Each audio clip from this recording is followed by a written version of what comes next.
তো প্ৰথম কুৱেশ্যনটো দিয়া আছে which day is observe as rhino day in Assam অৰ্থাৎ কোনটো দিন অসমত গড় দিৱস হিচাপে পালন কৰা হয় অপশ্যনসমূহ নিশ্চয় আপোনালোকে দেখা পাইছে অপশ্যনসমূহৰ পৰা কাৰেক্ট এনচাৰটো আপোনালোকে আমাক কমেণ্ট বক্সত কমেণ্ট কৰি জনাব 3 জুলাই 19 আগষ্ট 22 ছেপ্টেম্বৰ 29 অক্টোবৰ চ' ইয়াৰ কাৰেক্ট এনচাৰ কমেণ্ট বক্সত কমেণ্ট কৰক চ' ইয়াৰ কাৰেক্ট এনচাৰ হৈছে অপশ্যন চি 22 ছেপ্টেম্বৰ তাৰিখটো অসমত গড় দিৱস হিচাপে পালন কৰা হয় নেক্সট 2 নম্বৰ কুৱেশ্যন আছে ইন হুইচ ডিষ্ট্ৰিক্ট শ্ৰী সূৰ্য পাহাৰ ইজ লোকেটেড শ্ৰী সূৰ্য পাহাৰ কোনখন জিলাত অৱস্থিত অপশ্যনসমূহ নিশ্চয় দেখা পাইছে ধুবুৰী গোৱালপাৰা দৰং চিৰাং চ' ইয়াৰ কাৰেক্ট এনচাৰ অপশ্যন বি সূৰ্য পাহাৰ গোৱালপাৰা ডিষ্ট্ৰিক্টত অৱস্থিত question number 3 which one is the highest mountain range in Assam কোনটো অসমৰ সৰ্বোচ্চ পৰ্বতমালা চ' ইয়াৰ correct answer option C Barail range অৰ্থাৎ বৰাইল পৰ্বতমালা হৈছে অসমৰ সৰ্বোচ্চ পৰ্বতমালা কুৱেশ্যন নম্বৰ 4 দিয়া আছে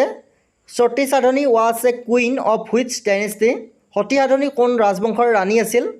চ' অপশ্যনসমূহৰ পৰা কাৰেক্ট এনচাৰটো আপোনালোকে আমাক কমেণ্ট বক্সত কমেণ্ট কৰি জনাব তেতিয়া আপোনালোকৰ এটা ৰিভিজন হৈ যাব আমি এনচাৰটো কোৱাৰ আগতে আপোনালোকে কমেণ্ট কৰি জনাব আৰু লগতে কিমানটা কুৱেশ্যন আপোনালোকে স্ক'ৰ কৰিব পাৰে কমেণ্ট কৰিবলৈ নাপাহৰিব চ' ইয়াৰে কাৰেক্ট এনচাৰ অপশ্যন চি হ'ব সতী সাধনী চুতীয়া ৰাজবংশৰ ৰাণী আছিল চ' কুৱেশ্যন নম্বৰ 5 দিয়া আছে which state is not cover under the jurisdiction of Guwahati high court অৰ্থাৎ গুৱাহাটী উচ্চ ন্যায়ালয়ৰ কোনখন ৰাজ্য অধিক্ষেত্ৰৰ অন্তৰ্ভুক্ত নহয় বহুত গুৰুত্বপূৰ্ণ কুৱেশ্যন অপশ্যনসমূহ নিশ্চয় দেখা পাইছে কাৰেক্ট এনচাৰ কমেণ্ট কৰক যিসকলে জানে চ' ইয়াৰে কাৰেক্ট এনচাৰ অপশ্যন ডি হ'ব ত্ৰিপুৰাখন আপোনাৰ গুৱাহাটী উচ্চ ন্যায়ালয়ৰ অন্তৰ্ভুক্ত নহয় যিহেতু আপোনাৰ নৰ্থ ইষ্টৰ ষ্টেটসমূহৰ নিজা যিহেতু ন্যায়ালয় নাই গতিকে গুৱাহাটী উচ্চ ন্যায়ালয় হৈছে নাগালেণ্ড মিজোৰাম অৰুণাচল প্ৰদেশৰ আপোনালোকৰ অন্তৰ্ভুক্ত হয় গুৱাহাটী উচ্চ ন্যায়ালয় কিন্তু ত্ৰিপুৰাৰ গুৱাহাটী উচ্চ ন্যায়ালয়ৰ অন্তৰ্ভুক্ত নহয় কুৱেশ্যন নম্বৰ 6 দিয়া আছে the Assam medical college was formerly known as অৰ্থাৎ অসম চিকিৎসা মহাবিদ্যালয় পূৰ্বতে কি নামেৰে জনাজাত আছিল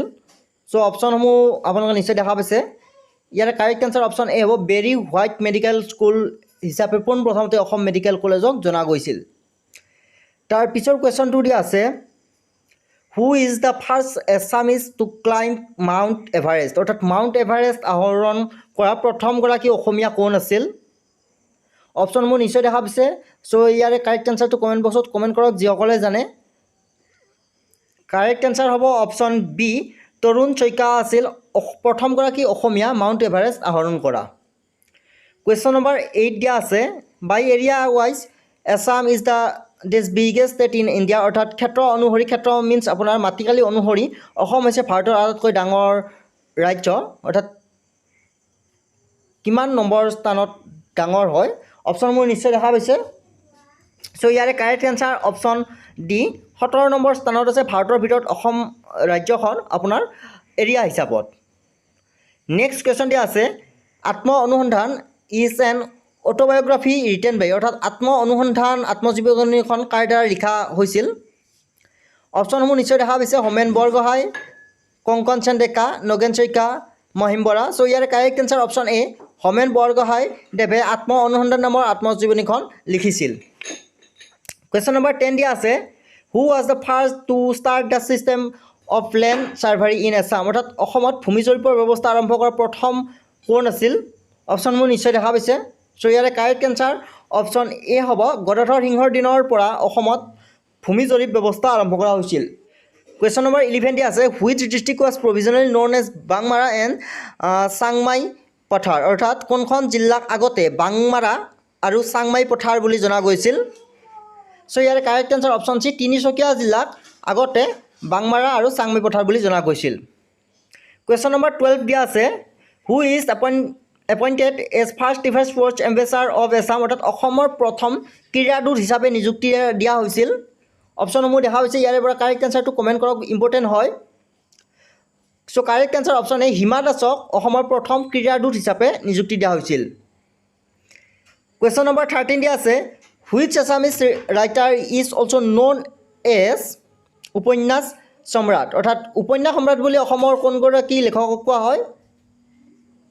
চ' আমি সকলোৱে জানো ৰজনীকান্ত বৰদলৈক অসমৰ উপন্যাস সম্ৰাট বুলি কোৱা হয় so' correct answer option C So next question দিয়া আছে what is the meaning of the word I in the festival name Ali Ai Linga অৰ্থাৎ আলি আই লিংগা উৎসৱটোৰ আই শব্দটোৰ অৰ্থ কি সো অপশ্যনসমূহ নিশ্চয় দেখা পাইছে সো ইয়াৰ correct answer option B fruit হৈছে আই শব্দটোৰ অৰ্থ